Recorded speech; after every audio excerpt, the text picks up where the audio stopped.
Muy buenas noches, bienvenidos y bienvenidas al conversatorio de los cuentos de Walla. Primero que todo, les damos un agradecimiento muy especial a la Biblioteca Pública Piloto por el espacio que nos brinda en esta noche. También a nuestros invitados y a todas las personas que nos acompañan, a toda la audiencia. Les voy contando un poco sobre el libro, Los cuentos de Walla 1. Es un libro fabuloso, extraordinario, pues por la manera de narrar que tiene el escritor.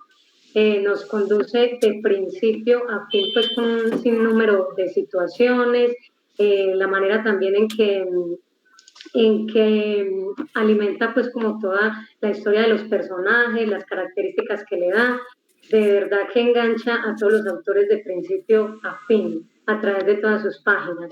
Les cuento también que el lanzamiento virtual del libro se realizó el pasado 30 de octubre.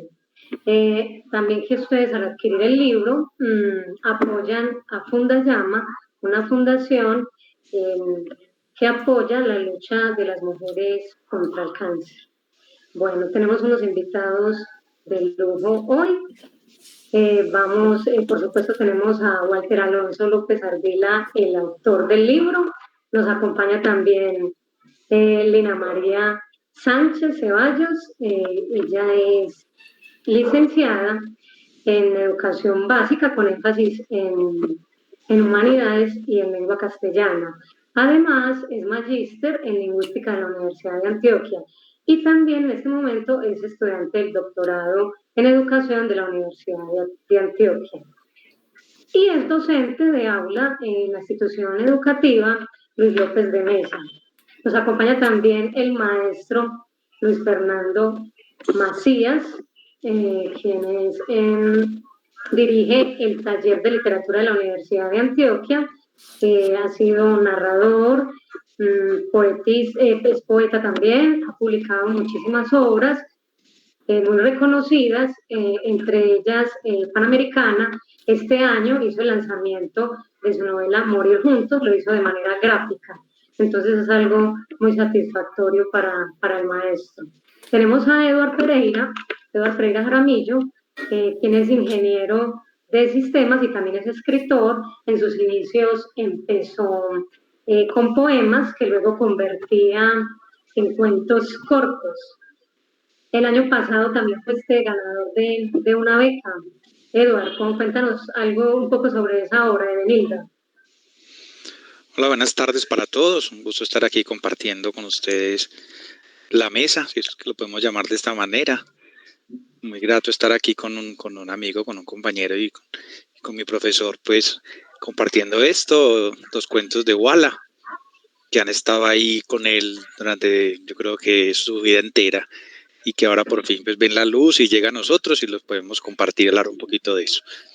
Me preguntaste sobre Benilda. Benilda es un cuento infantil ilustrado con temática afro, sobre una niña que deja su pueblo en el Chocó y viene a Medellín y comparte con una señora que la recibe, y en general lo que busca es mantener su identidad y valorando lo propio, lo que es, lo que tiene, su cultura. Muy bien, excelente. Bueno, la idea en este espacio es que conversemos sobre todo lo que ustedes como invitados han sentido al leer la obra de Walla, los cuentos de Walla 1. ¿Cuáles han sido esas experiencias, esas emociones, los sentimientos? Hablemos un poco sobre eso. Vamos entonces con una de las preguntitas y es simplemente que nos cuenten ustedes cómo hicieron la inmersión en la obra, ¿cierto? ¿Cómo comenzaron a leer el libro? Si empezaron desde la primera página hasta el final, o si de pronto la abrieron al azar y desde allí comenzaron, o si por el contrario se fueron al índice y allí buscaron un cuento en particular y desde ahí empezaron. Cuéntenos, porfa, cómo fue esa inmersión en la obra. Les dejo ahí la posibilidad de que alguno de ustedes tres quiera comenzar. Bueno, vamos entonces con Lina. Adelante, Lina. Lina Sánchez. Primero. Sí, muy bien. Bueno, muchas gracias. Pero bueno, no me gusta mucho eso de las damas primero. Les comento, pues creo que esa inmersión fue como a partir de varios estilos, naturalmente pues al ser compañera del el escritor y profesor Walla, uno se va como un poco de forma curiosa a mirar el índice, empiezo a leerlo tratando de llevar como el hilo que trae el texto, pero de repente hago una pausa y no, empiezo pues a aventurarme y a establecer conexiones entre título, ya un poco más del lado como del tema de la ciencia, también de esos títulos que sugieren una conexión con la realidad, de tal manera pues que estos brincos me han dado una experiencia muy agradable, ¿cierto? Entonces ha sido un poco diversa esa inmersión, esa experiencia de entrar en contacto con ese libro y tratar de llevar un hilo que finalmente da completa libertad para abordarlo. Muy bien. Maestro, cuéntenos usted un poco cómo ha sido esa inmersión. Pues a mí me ha tocado algunos cuentos desde antes de que nacieran. Porque pues cuando leí el libro, no lo he leído todo, entre otras cosas, porque acaba de salir hace muy poco y he tenido varios libros de varios alumnos en este mismo mes, que por estar detrás del uno y del otro no alcanzo a leer uno en su totalidad. Así que cuando leí un cuento que se titula Sonirina, me llevé una sorpresa muy especial, porque hace muchos años, en el taller, cuando estaba recién llegado al taller Walla, yo normalmente en el taller les dicto textos breves al comienzo, por lo general poesía, poemas, pero en alguna ocasión les dicté un texto que se titulaba La bailarina sonámbula. Era un pequeño ensayo de José Manuel Arango sobre la idea poética de José Lezama Lima. Y en ese ensayo, José Manuel Arango dice que Lezama Lima entiende la poesía como la bailarina que está, como la bailarina sonámbula, es decir, que está entre lo despierto y lo dormido, entre la vigilia y el sueño, y entre la tierra y el aire, como suspendida en el aire. Esa es como una idea poética de Lezama Lima, José Manuel la explica.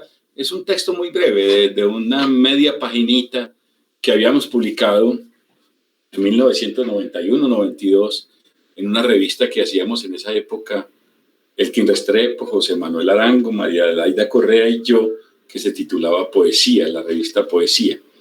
Bueno, pues resulta que el joven Walla se leyó, copió este texto que yo les doy para que transcriban, que es un ejercicio muy interesante del taller, y se fue.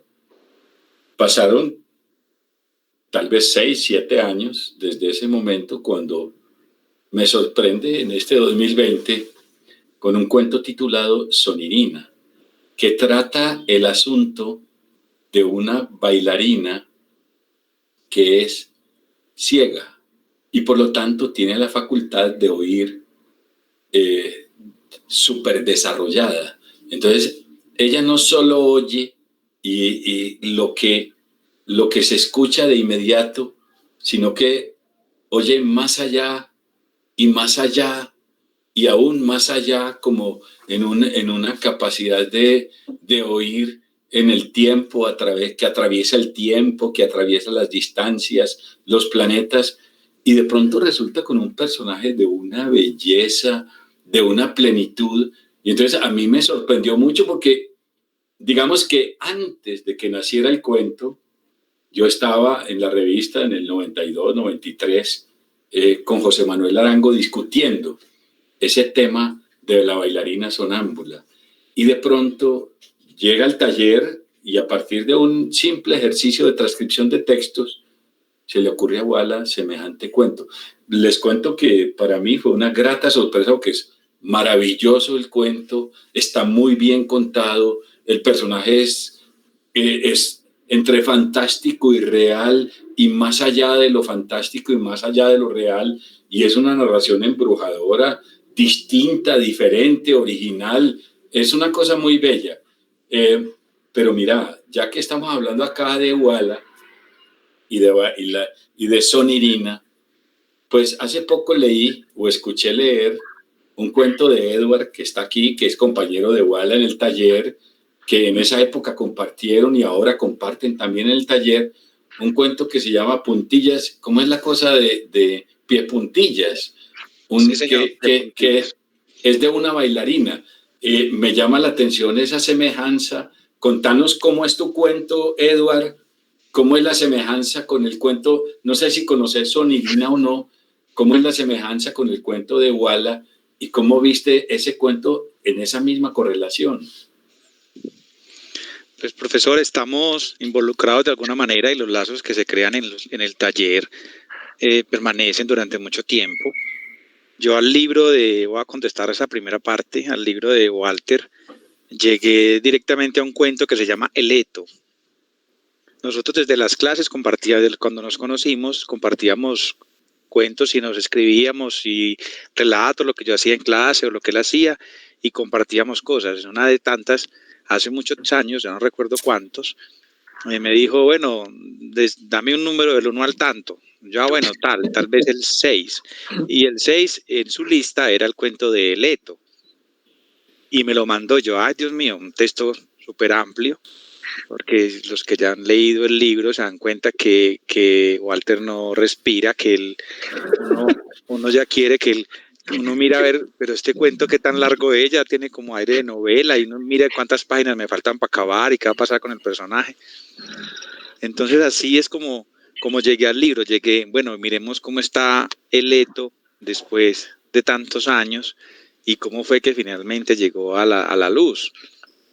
Y es una historia muy interesante, pues apocalíptica, con cierto guiño como a Cartagena, algunas cosas de él, su cumpleaños, esa es la fecha por allá encriptada del personaje. Entonces, es muy interesante leer la obra de alguien que uno conoce porque se da cuenta de detalles que para la mayoría pueden pasar por de largo y uno no sé, y no enterarse pues como de ese tipo de comentarios. Es un personaje increíble, Leto, con una sensibilidad impresionante, conexión con la naturaleza, con el mundo, con los ojos cerrados se da cuenta quién está en la habitación, si está bajo el mar, que fue de un lado a otro. Y ese es el poder de la imaginación impresionante, que es lo que a uno me lo sorprende en las otras historias que hay en el libro, porque uno se sorprende, bueno, ¿y qué sigue? ¿Y qué va a pasar? Y entonces, ¿de dónde salen tantas ideas? Y eso es muy interesante porque lo envuelve a uno. Me parece que el libro es bastante voluminoso, pues no solo les digo que el cuento de Leto tiene, como 30 páginas y casi todos son así. Yo como el profe Luis Fernando, yo tampoco me lo he leído todo, porque es un libro muy nuevo. He leído algunos cuentos y estaba ahí como tranquilamente. Yo quise forzarme a leer más para el conversatorio, pero creo que algunas cosas ahí tienen que tomarse su tiempo. Y hablando del cuento que dice el profe, pues compartiendo también sobre una niña bailarina, una niña diferente, que tiene los pies muy pequeños y ella no sabe qué pasa con ellos, y su familia finalmente rescata eso también de que sea diferente y termina siendo una bailarina de ballet. Los pies tan pequeños, que eran al comienzo un conflicto, terminan siendo la razón por la que la niña baila. Entonces creo que acepto la invitación del profe y mi siguiente cuento en la lista va a ser ese, para que después lo conversemos más tranquilamente con un vino o un café, para que disfrutemos más de este tipo de historias. Muy bien, muchas gracias por las apreciaciones. Verdaderamente son dos cuentos maravillosos, Sonirina y El Eto. Yo inclusive me atrevería a decir que El Eto es como para llevar a una película, es así, de ese estilo, o para llevarla a la pantalla. Es buenísimo porque Eduardo nos contaba tantos detalles, las habilidades del Eto, tantas cosas que hay que lo enganchan a uno, como ya les había dicho, desde el principio hasta el fin. Bueno, vamos con otra preguntita, también bastante relacionada, y es a ustedes cómo les pareció el libro, ¿cierto? ¿Cómo les pareció el libro? Las categorías que tiene pues el libro también, si nos quieren comentar algo sobre eso. Ya Lina nos comentaba algo como al respecto, ¿cierto? Al respecto ella nos dijo algo por ahí sobre esas categorías, entonces si no lo quiere pues como ampliar un poco Edward, y cuál fue el cuento que más les gustó y por qué. Y en este momento que ustedes están compartiendo con el escritor, bueno, ¿qué preguntas tienen para él? ¿Cierto? Con respecto a esos cuentos. Bueno, Vamos entonces con Edward. Ah, ¿te lo vas a tomar tú? Bueno. Ay, no, tranquilas, perdón, ustedes saben que O sea, esto que tú ahorita, no, tranquila, tú ahorita nos cuentas pues como sobre las categorías, ¿cierto? Los capítulos que tiene el libro y vamos con Edward entonces, en esta ronda iniciamos con Edward. Bueno, vale. A mí lo que me gusta en general de lo que he descubierto, que todavía me falta mucho terreno, es el asunto de la imaginación, la capacidad de crear nuevos mundos. Y pues sigamos con el caso de Leto, como dijiste, uno se imagina ese futuro distópico con seres que están inanimados, máquinas, y la forma, yo trataba de recrear mucho en mi mente la forma en que él estaba atado allá en su calabozo, que las cosas no lo alcanzaban a tocar siquiera, o el manejo como hacía de su mente para poder enredar a sus captores, de que no supieran qué era lo que realmente estaba pensando, qué podía decir y qué no podía decir. Y me pongo a pensar cuando Walter contaba de dónde salían, pues han salido muchos de sus cuentos, que son con sus hijos y contándoles historias por la noche. Yo no me imagino sus hijos que tienen en la cabeza en este momento, pues si todos de este estilo, deben estar un poco locos como el papá, porque al papá lo conocimos muy decente, ¿cierto, profe? Muy decente, muy afeitado, muy bien puesto, y ahora ya el hombre se lanzó a la literatura y con eso también le dio larga a la imaginación y a la barba. Entonces, yo creo que lo que más resalto en general de lo que he visto, lo que he leído, es ese poder de imaginación y de crear mundos, que eso es maravilloso, pues porque uno se involucra y navega en esas historias, es un proceso bastante interesante. Bueno, para seguir en ese mismo orden, no solo la imaginación, sino la percepción de la realidad. Yo creo que Walter está moviéndose en mundos opuestos. En estos días leí un texto de Jung donde hablaba que la claridad era solo un aspecto de las cosas, que la totalidad es la claridad más la oscuridad, como la convivencia de los opuestos es lo que constituye la complejidad. Y yo creo que Wala, como una constante de este libro, es la convivencia de la luz y la sombra, la convivencia del día y la noche, de lo fantástico y lo real, en una especie de unidad de lo complejo. Hay cuentos hay uno de los temas del libro que son los cuentos realistas, donde hay un hermosísimo cuento que se llama Hombre de Río, que cuenta la historia de un pescador. Cuando lo estaba leyendo me recordó un cuento. Hace poco yo publiqué en Palabras Rodantes un libro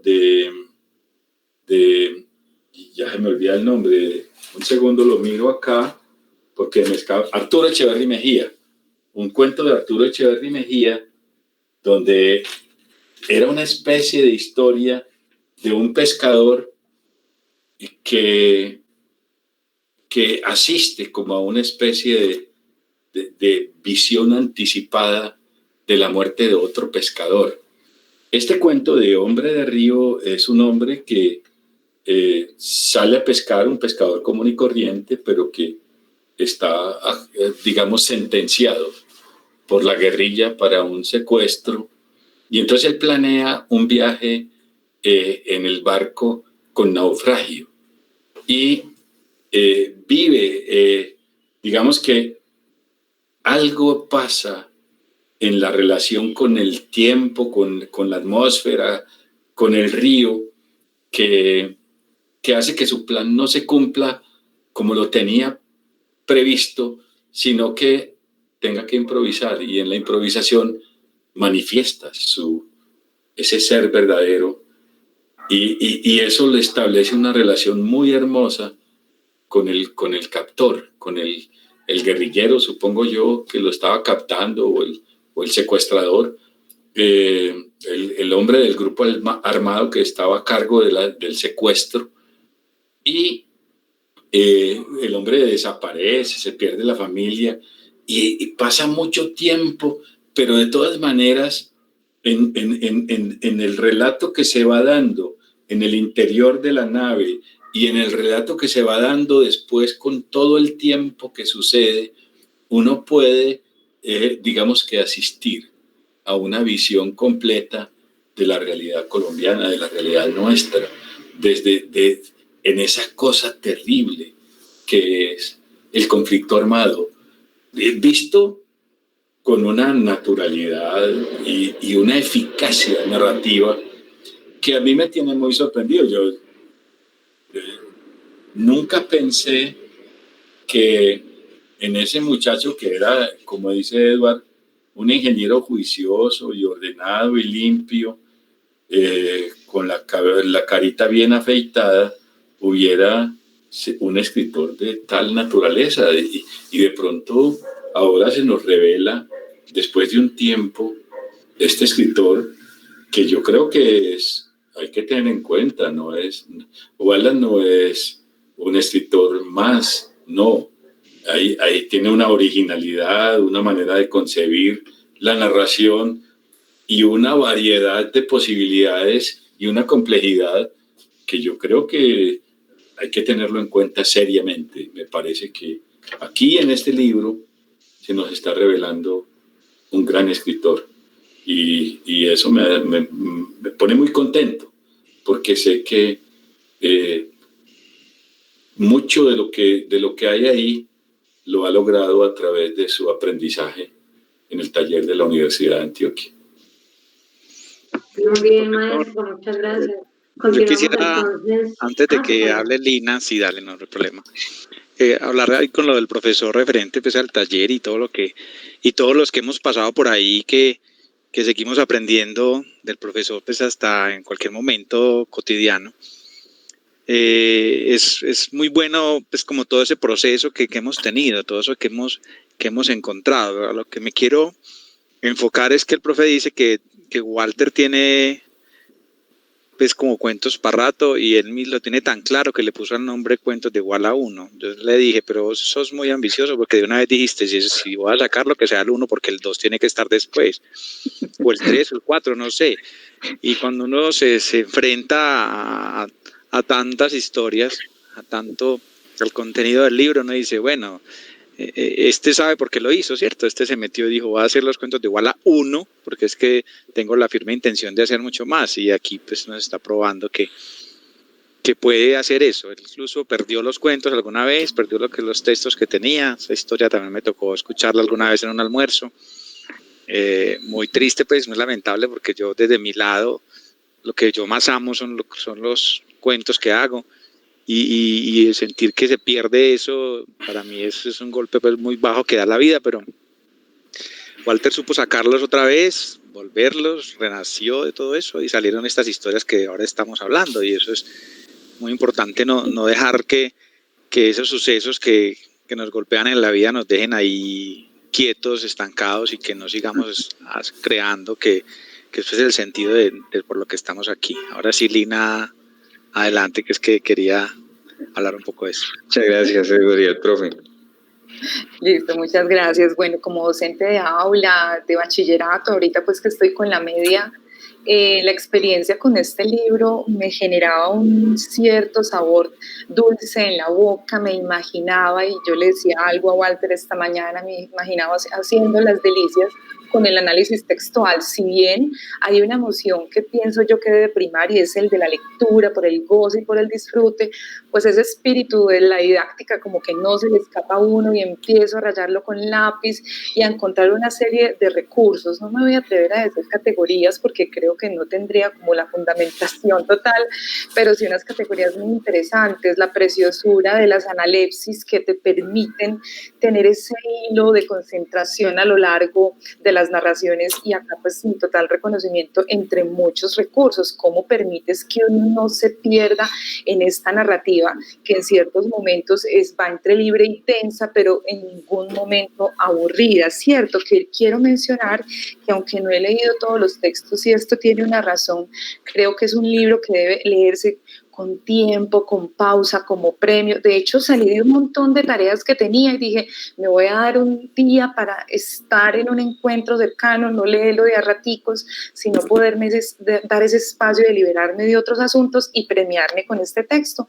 Y fue un regalo en muchos sentidos, no solo pues desde el goce, también desde esas posibilidades para llevar al aula, porque creo que se prestaría para unos ejercicios muy ricos con los jóvenes, al margen pues del tema de la evaluación, sino más en el encuentro con el texto, con lo que propone, con las realidades posibles, y algo muy particular que para mí fue una empatía y un desahogo, por ejemplo con el cuento Manos Fásticas, con el tema del niño, esa reminiscencia que tuvo uno, por ejemplo, en el caso pues quienes hemos tenido bebés, cuando estuvieron en ese riesgo con enfermedades, con asuntos que uno no descifraba y esas angustias que logran transmitir, pero también con una clara sensación de optimismo. Veo que no pierdes la fe a lo largo de tus relatos, ni siquiera en el cuento Sala de Emergencia, que para mí fue de un desfogue absoluto, me sentí contenta, satisfecha, creo que pues que te saliste con la tuya, y hay muchas personas podríamos desahogarnos con lo que hace esta morena fuerte y hermosa,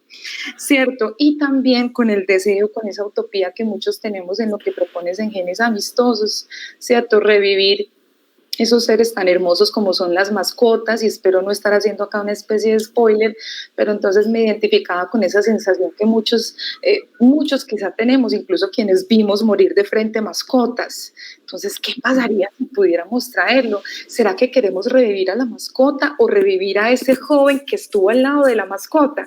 Me hacía preguntas y me veía obligada a detenerme en la lectura del texto para cuestionarme si realmente era eso lo que queríamos o era otro tipo pues de sensaciones. Entonces, dentro de los recursos, y acá termino esta parte, el uso de analepsis, también de prolepsis, las descripciones detalladas que permiten, digamos, una detonación de los sentidos, de las sensaciones, y por supuesto el tema de la inclusión, que lo veo pues a todo nivel, la inclusión desde los sentidos, desde la individualidad, desde la percepción que, como lo dice el maestro Macías, la tienes pues a flor de piel, y que uno aspira también a tener esa cercanía con ese tipo de sensaciones, porque yo pienso que en la percepción está el disfrute de la vida. Muchas gracias, me desahogué mucho con esos textos, me liberaste en una cantidad de cosas. Muchas gracias, Lina, muchas gracias. Muy bien. Maestro, yo también le cuento que me encantó a mí también en lo personal el Hombre de Río. Me fascinó, y ese inicio con el que él empieza, de esos contrarios que usted también mencionó, que este hombre se movía entre dos pueblos, ¿cierto? El pueblo del silencio y el pueblo del escándalo. Bueno, y todo lo que narra allí, y cómo también en las escuelas, con las familias, los niños que vienen de este desplazamiento forzoso también, ¿cierto? Y que son víctimas también del conflicto armado. Entonces, yo también me identifiqué bastante con ese cuento. Y bueno, y lo que dicen también, todos los cuentos son excelentes. Qué imaginación la de Wala. Bueno, vamos a continuar entonces. Yo quisiera que desde la experiencia que ustedes tienen y desde el criterio también que ustedes manejan, ¿cierto? Por las líneas, nos contaran qué elementos son motivadores para que invitemos a los futuros lectores, y también pues a los que ya están leyendo la obra, ¿cierto? ¿Qué elementos son motivadores encuentran ustedes allí en esta obra? Vamos con el maestro Luis Fernando. Bueno, está muy bien. La manera como los lectores se van motivando con una obra siempre es diferente, siempre es única. Cada vez que hay una nueva obra, tiene su propio camino, su propia vida, es como su propia vida. Los libros empiezan su recorrido una vez que salen publicados, y lo que va a pasar después uno nunca sabe. Manuel me decía a mí, era 1979, estábamos preparando la publicación de mi primera novela, Amada está lavando, gracias a Manuel. Él fue el que se encargó de que esa novela fuera publicada, y me decía, chico, es probable que no te entiendan, no te formes muchas expectativas frente a la novela, porque es probable que salga y la gente ni se dé cuenta de lo que hay ahí, es probable que no te entiendan. Yo creo que esa novela te la van a entender por ahí en 20 años, pues les cuento que han pasado 40 años, y aunque la novela ha tenido una vida más o menos de muchas reimpresiones y reediciones, yo he sentido siempre, todavía lo siento, que esa novela no se ha leído como en la plenitud de lo que tiene como texto para aportar. Este libro me recuerda mucho a Ray Bradbury, que era un escritor que para su tiempo no solo estaba anticipado porque el futuro, hablaba del futuro, uno de sus libros se llama Cuentos del Futuro, porque hablaba del espacio exterior, cartosianas y otros cosas, y porque estaba, digamos, en busca como de la ficción, sino porque hay una atmósfera de la mezcla de realidad e imaginación en la que se incluye Walla en la creación de estos cuentos, que lo hace sentir a uno en un mundo afín.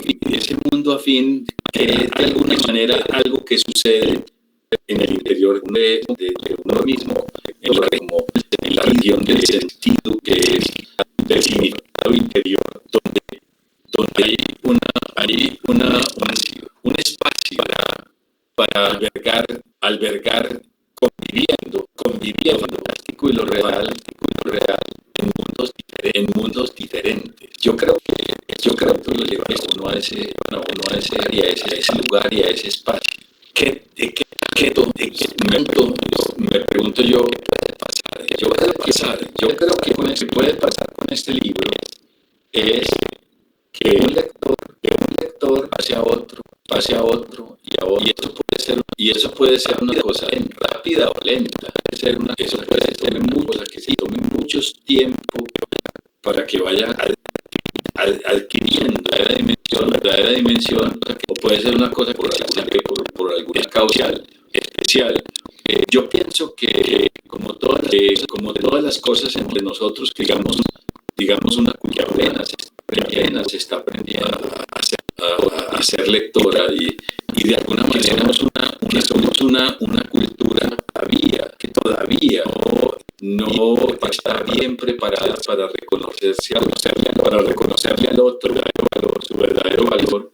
Yo pienso que va a tomar tiempo, va a ir yendo paulatinamente de un lector a otro y a otro. Los libros publicados de este modo no llegan a los grandes medios, tienen publicidad, grandes medios, ni sus autores reciben entrevistas de un lado y de otro, y entrevistan a otro, y educen y se reproducen. Aunque ahora hay nuevas circunstancias, que es las redes, de alguien sin poder económico, digamos que echar a rodar bola de nieve, de la publicidad, son los grandes editores los que con su capacidad de influir en la opinión pública establecen la moda de la literatura, los autores afamados, los récords reconocidos, los grandes, digamos, nombres de la literatura.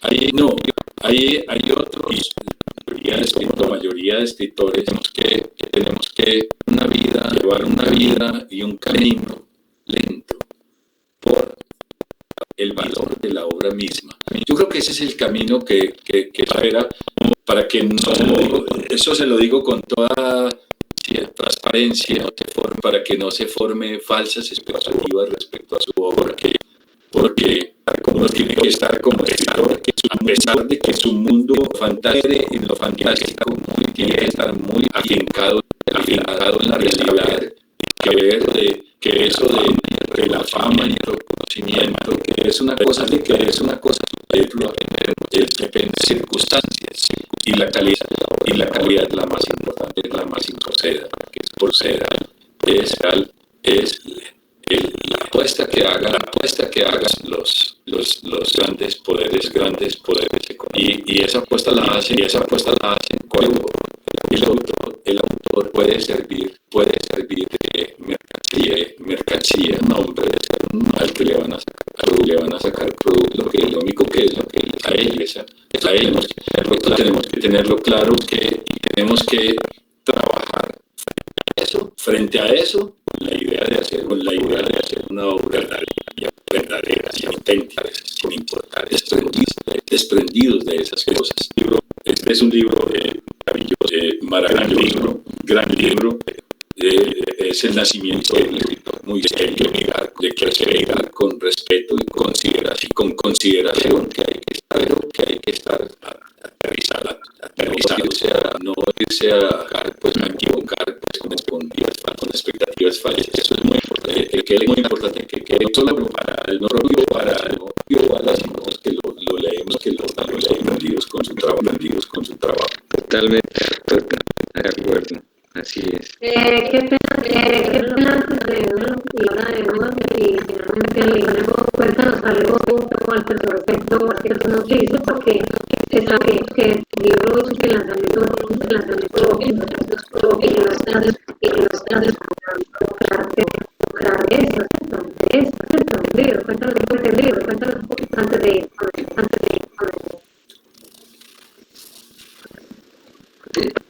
Sí, es cierto. Expresa Fernando Mago, es una de las cosas que siempre he escuchado mencionar en el taller de literatura. Y es verdad, para que una obra sea valorada en dimensiones reales, pasan muchas cosas. El tiempo, generación, algunos eventos mundiales, que haya muerto, muchas circunstancias. Las obras por sí solas tienen su ritmo de vida, tienen su propósito local o universal. Las obras hay que dejar que sea ese propio ritmo de vida de que vaya. No sueño con pretensiones, porque pues no soy, creo que en el taller he sido tímido para leer, era muy tímido, de hecho todavía, y le agradezco al taller, a la familia, al encontrado y a la poder sacar eso como que tengo adentro, y ahí ya el tiempo y las circunstancias irán pasando, pero no aspiro a temas ni a temas económicos, nada por el estilo. No, yo creo que la obra por sí solita, en el momento en que se vayan dando las cosas, ella recogerá la obra, como he dicho algunos, digo, la era lo usual. A las personas les pregunté en un momento de poner algún título, que me parecía que muy pretencioso, pero en mi familia mi hermana no me dice planilla, no es Walla, porque para ellas siempre soy Walter, pero los amigos y conocidos igual, y por los Corrala y por los Morreos, el mundo dice acrónimo, pero estoy totalmente de acuerdo con el profe, y seguiré caminando en esa dirección, con los pies en la tierra, y las que vuelven a su momento en que tengan que volar. Bien, otra vez sobre la pregunta que le da llevadores de la serie que usted el premio desde su criterio para motivar a los lectores, a los que ya están inclusive leyendo la obra. Hay una pregunta que yo me suelo hacer mucho. Yo escribo muchísimos cuentos. Entonces me preguntando, pues, ¿qué sentido tiene todavía contar cuentos? Y esa pregunta me lleva como a varias respuestas. Nos han unido pues por siempre, nuestras familias, nuestras abuelas, nuestros padres, nos han contado cuentos toda la vida. Si vamos a estar lo más básico de algo que pasó, pero esa relación con el otro, de contar lo que pasa, contar cuentos, de mantener cuentos, y nos une como seres humanos, como seres diferentes, nos hace diferentes a esos animales. Escribir cuentos, contar cuentos, viajar, y viajar entonces que la libertad. Uno está leyendo y cierra los ojos, está en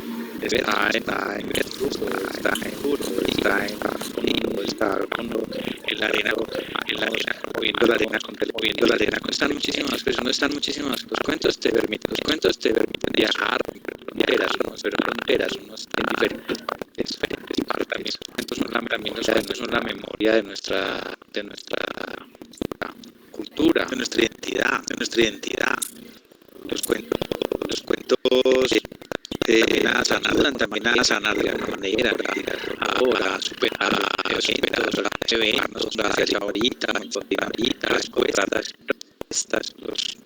y básicamente ¿qué hacen? Desarrollan la imaginación, es como el camino por el que uno va llegando, hacia los lectores, desarrollar la imaginación, al imaginar de un modo distinto, a mirar las cosas de otra manera.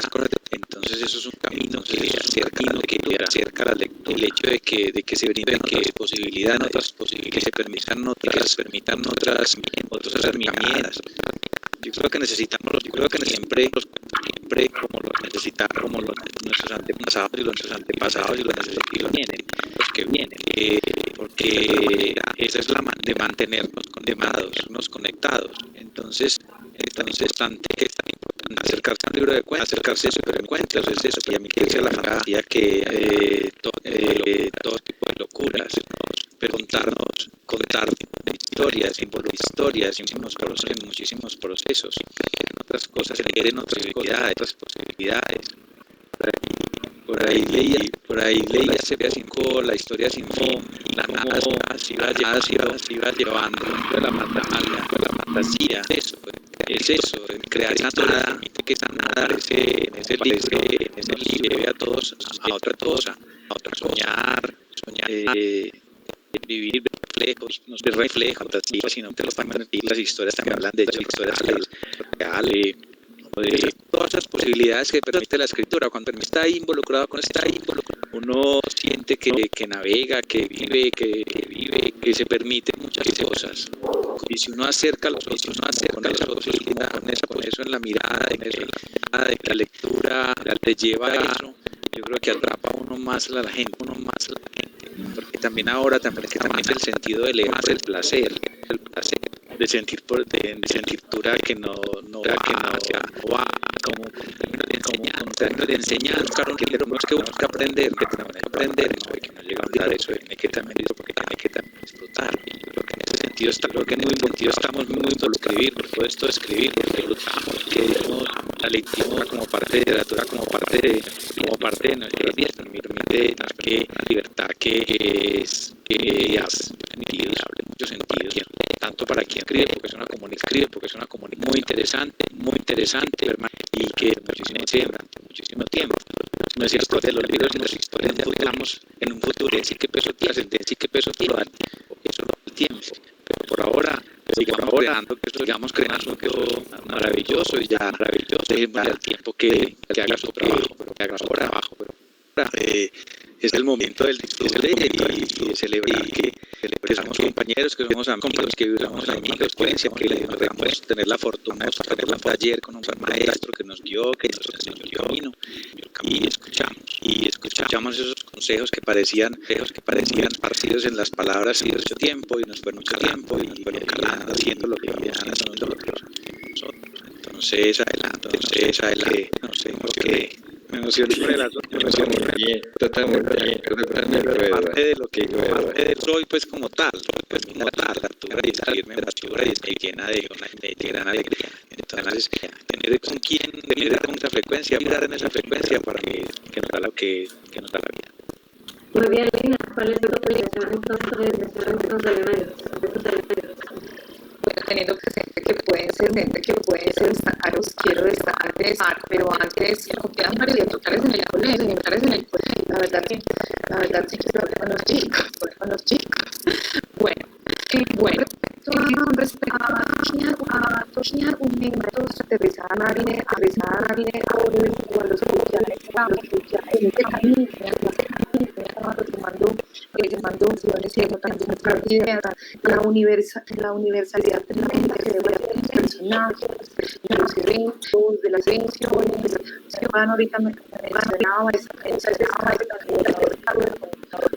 unos ciertos lazos dentro de los que llevo, así que veo que muy lo conduco muy coherente con este título que justamente es el libro, y este texto, además de que el texto, y ahí va mi segunda idea después de la universalidad, es que sin ser aleccionante, Wala deja unos mensajes tan potentes, tan bonitos, que como te decía, a mí me generaban la pausa en mi lectura, aunque teniendo ese deseo de seguir derecho, de tener como ese largo aliento para terminar, a ver qué sucede, me llevaba de forma inevitable a hacer una pausa y establecer preguntas, como dentro de mis hipótesis, dentro de mis emociones, dentro del devolverme y reafirmar como esas conjeturas que uno hace.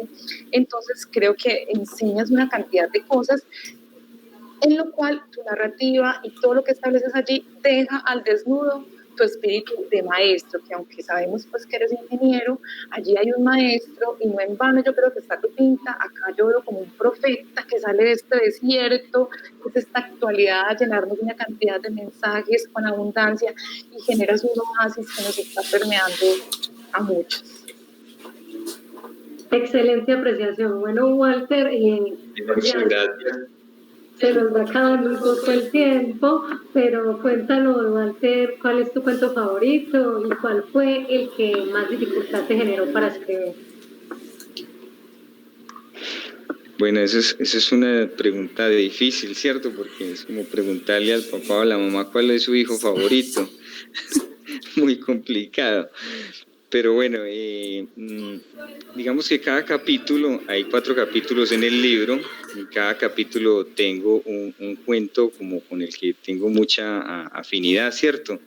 En el primer capítulo de fantasía, el cuento Tú eres el libro, como lo menciona la profe Lina, es un cuento que me conecta mucho, demasiado, digámoslo yo. Del capítulo de realidad, el cuento que ya han mencionado, Hombre de Río, es un cuento que me gusta mucho, bastante. En el capítulo de ficción está El Eto, que lo mencionó Edward. El Eto llama también la atención incluso por el nombre tal vez, ¿cierto? Y todo lo que él es capaz de hacer y lo que le sucede. Y en el último capítulo, que es Otras Dimensiones, Almardín es un cuento que me gusta mucho, me toca las fibras. De esos 4, diría que, y de todos, diría que Almardín es el cuento con el que más feeling tengo en este primer tomo. Es un cuento que recoge algunos matices de la experiencia de mi vida en la infancia, algunos eventos que parecen asombrosos de explicar hoy en día y que me preguntaba en esa época de la niñez, y que tiene unos saltos como los mencionaba el maestro Luis Fernando, entre esos opuestos tan impresionantes, como lo es el bien y el mal, la vida y la muerte, las dudas y las certezas. Entonces me gusta mucho ese cuento. El cuento que más me costó escribir y que llevaba mucho tiempo pensando en él y realmente me costó mucho, y agradezco mucho a un libro de Jorge Valdano, que fue un futbolista. Estaba yo en Bogotá en el 2016 y en el aeropuerto me encontré con ese libro de frente, pasando un pasillo, el título es El fútbol, juego infinito. Lo compré y encontré en las palabras de él lo que yo ya de alguna manera había escrito en este cuento, que es un cuento de realidad que se llama Hincha del Fútbol. Y ahí hay un personaje que es un alter ego y él refleja lo que yo he concebido del fútbol desde niño. Y de hecho una de las experiencias cuando jugué por primera vez fútbol en la escuela y el árbitro dijo, listo, cambio. Yo pensé que era cambio de equipo y no de arquería, entonces pasé a jugar al otro equipo y bueno, mi hijo pues me protestaba estos días porque la selección Colombia jugó 2 partidos y yo veía los goles, la belleza de los goles de los rivales muy distinto. Entonces ese personaje que hay en Hincha del Fútbol es de alguna manera un alter ego y es un cuento muy complicado, me parece a mí, porque pues el tema del fútbol es complicadísimo en términos emocionales y seguramente me vayan a dar mucha varilla por ese cuento. Entonces ese es para mí el que más me ha costado, pero que refleja pues obviamente también lo que pienso respecto al fútbol y cómo lo veo a través de ese personaje que está ahí, ¿cierto? Y Almardín es el cuento con el que más feeling tengo. Eso serían. Gracias, Walter, por compartir. Sí, fue de una manera muy inteligente como manejaste el cuento de Hincha del Fútbol a través de ese personaje Ángel tan maravilloso que nos enseña pues cómo manejar el fútbol desde lo emocional, desde el fútbol, ¿no? Quisiera por último, porfa, pedirte que nos leas un fragmento de alguno de tus cuentos, para que vayas votando también la diligencia para que todos tus lectores y todos nuestros invitados de nuestra audiencia tengamos el privilegio de escuchar. Bueno, claro que sí. Se lanzó a escribir, entonces adelante, porque todo esto es lo que va de la mano. Bueno, entonces voy a leerles de ese cuento con el que tan afín me siento, digámoslo, dentro de todos estos, que es Almardín. No sé si de pronto, pues como dicen nuestros invitados, es un libro que hay que darle tiempo y yo entiendo que leerlo todo pues no es como de una semana o de un mes, toma mucho más tiempo. Bueno, entonces voy a compartir estas 2 pequeñas páginas de Almardín, el cuento de Almardín que está en el capítulo de Otras Dimensiones y dice así. Almardín. Entró furioso, manoteando, maldiciendo, renegando de su suerte aquella mañana. Empuñando sus manos como martillos, golpeó las paredes, tocó sin saberlo las puertas del cielo y fue escuchado. Y con sus pies quiso desquitarse un poco chutando objetos de un lado para el otro. La ira de la que era preso quería con sus puños dejarla tatuada en las paredes, con sus puntapiés esperaba lanzarla lejos, y con vulgares palabras que como bolas de fuego salían de su boca, deseaba de algún modo liberarse un poco. Nada lograba sacarlo de ese estado de inconformidad, de ira, de rebeldía. Su vida no había sido nada fácil. Creció en ambientes de odio, muerte, ambición, corrupción e ignorancia. A todos los lugares a donde sus padres lo llevaban huyendo del mal, el mal parecía seguirlos, alcanzarlos, como si viajara con ellos, pero no era así. Simplemente el mal se había posado en todo su territorio natalicio El temor de la familia de que a él le pasara lo que le pasó a muchos otros niños, quienes fueron arrebatados por las fuerzas del mal, los había llevado a pensar en muchas alternativas, y la principal era la mudanza constante. Él ya estaba cansado de ir de un lado para el otro, así que había sugerido que lo internaran en un hogar infantil. Allí estaría fijo en un lugar, aunque aislado de su familia. Lo alentaba la creencia que también estaría lejos del mal que se había adueñado de su país. Desconocía a ciencia cierta que algunas huellas del mal se posan sin ser notadas en el interior de las personas, quienes las aceptan bajo el señalamiento a veces cierto y a veces falso de ser culpa de otros. A pesar de ser un niño, lucía como un verdadero guerrero para algunos, un demonio para otros. Sucio, hambriento, sediento, indomable, además de salvaje, parecía inalcanzable, inquebrantable, en su esencia, irreparable, impenetrable. De algún modo, el delgado hilo de obediencia que aún existía en su ser, lo llevó paso a paso, o más bien puntapié tras puntapié, puño tras puño, palabra tras palabrota, ante aquello que lo habían enviado a buscar, la escoba, frente a la cual se paró firme, forrado en su ira de pies a cabeza. Le bufó su malestar varias veces, la miró con suprema indignación y con sus puños dispuestos a pelear, esperaba que la escoba le diera un motivo, solo uno, para cogerla a patadas y puñetazos hasta volverla a trizas. No le quitó la mirada, ni aflojó sus puños, le bufó de nuevo y levantó un puño como para intimidarla, pero al ver que la escoba era solo eso, una escoba, entonces su cuerpo y su ser se ablandaron un poco.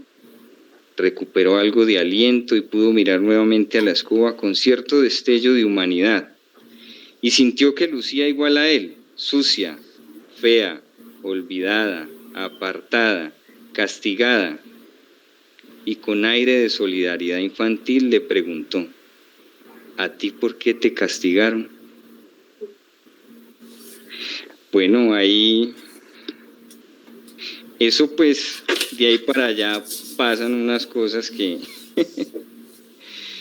Este cuento es muy especial. Como pueden ver, lo que se narra ahí, pues, un niño al que le mandan a buscar la escoba y ese malestar con que llega, ¿cierto? Pero de ahí para allá pasan otras cosas que vuelcan esa escena de una manera que espero les guste. Y los invito pues a que lo lean y lo disfruten y lo compartamos. Walter, cuéntanos por último, ¿cuáles son tus próximos lanzamientos, tus proyectos, qué viene después y cuándo podremos tener los cuentos de Igualados? Bueno, no, los cuentos de Igualado sí hay que darle tiempo, yo creo que por ahí 1 año o año y medio quizás, ¿cierto? Son cuentos de largo aliento, como lo ha dicho el maestro, y hay que hacerlos.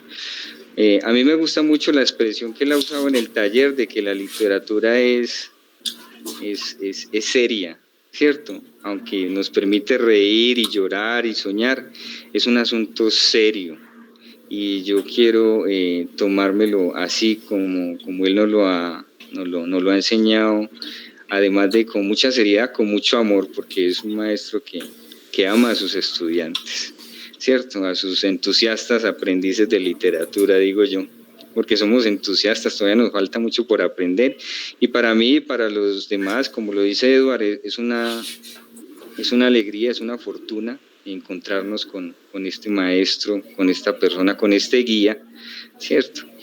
Y bueno, un cuento que sí de pronto sale a principios del año es, como lo decía Eduard, ese contarle historias a mis hijos, pues los 2 primeros críticos que yo he tenido más directos son mis 2 hijos, mi hija y mi niño, y me dicen que ese libro de los cuentos de Wala es un mal libro, que qué libro tan aburrido, porque ahí no hay sino letras, que ahí no hay dibujos, que eso no son cuentos para niños.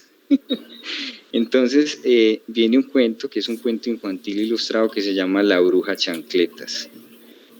Y bueno, ese será de pronto a principios del año entrante, un cuento infantil que que le regalo a mis hijos, porque pues a ellos les ha gustado, y también para todos los niños que puedan llegar a leerlo y con quienes lo pueda compartir o entregarlo al mundo. Finalmente, ¿cómo hacemos para adquirir el libro? ¿Cómo se puede adquirir tu libro? Y cuéntanos también más o menos en qué tiempo va a estar montado en la plataforma de Amazon. Bueno, el libro, como lo conversábamos con el profe que nos decía ahora, nosotros, la mayoría de estos escritores, no tenemos esas plataformas, ¿cierto? Ni esos medios, pues este libro lo he vendido yo. Los conocidos y los interesados lo han comprado y he recibido muy buenos comentarios y me alegra mucho porque de alguna manera se ha recuperado un poco la inversión para poder sacar el otro libro, ¿cierto? Es así realmente. Pues me pueden contactar al 311-311-3291 o al correo electrónico walaescritora@gmail.com. Bueno, muchísimas gracias. No sé si nuestros invitados, Lina, Eduardo, el maestro Luis Fernando, tengan alguna pregunta para él.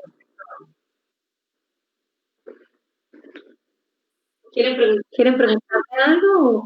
Ya estamos finalizando el laboratorio. Si no, damos por terminado la sesión. Listo, bueno, muchísimas gracias a la biblioteca Piloto, le damos las gracias por el espacio, a Lina Sánchez Ceballos, por acompañarnos, a Eduardo Pérez, también al maestro Luis Fernando Macías y por supuesto a Wal. Tengan todos una feliz noche, muchísimas gracias. A todos muchas gracias, Lina, Eduardo, el profe, por la asistencia, por el acompañamiento y a todos los que nos estén viendo en el Facebook Live de la Biblioteca Pública Piloto y a la alcaldía por extender estos espacios y estos medios. Muchas gracias, un abrazo muy grande a todos. Hasta luego. Gracias, feliz noche. Gracias. Feliz noche. Dale.